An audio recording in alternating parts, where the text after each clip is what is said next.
اور مروہ اللہ کی نشانیوں میں سے ہیں،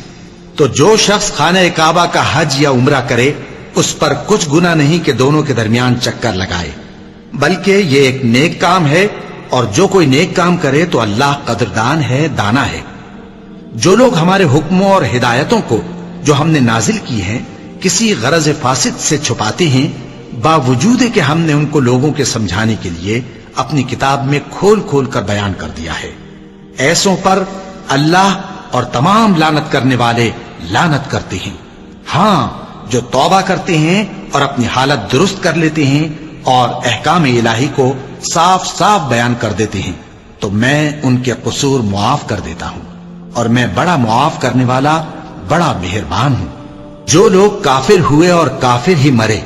ایسوں پر اللہ کی اور فرشتوں کی اور انسانوں کی سب کی لعنت، وہ ہمیشہ اسی لعنت میں گرفتار رہیں گے۔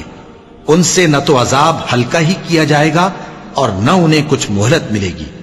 اور لوگوں، تمہارا معبود ایک ہی معبود ہے، اس بڑے مہربان اور رحم والے کے سوا کوئی عبادت کے لائق نہیں۔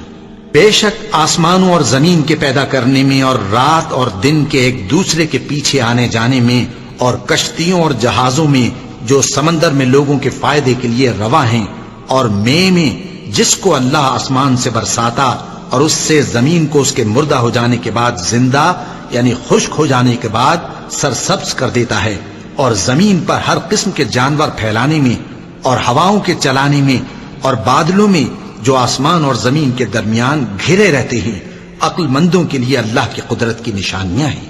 اور بعض لوگ ایسے ہیں جو غیر اللہ کو اللہ کا شریک بناتے اور ان سے اللہ کی سی محبت کرتے ہیں، لیکن جو ایمان والے ہیں وہ تو اللہ ہی کے سب سے زیادہ دوست دار ہیں۔ اور اے کاش ظالم لوگ جو بات عذاب کے وقت دیکھیں گے اب دیکھ لیتے کہ سب طرح کی طاقت اللہ ہی کو ہے، اور یہ کہ اللہ سخت عذاب کرنے والا ہے۔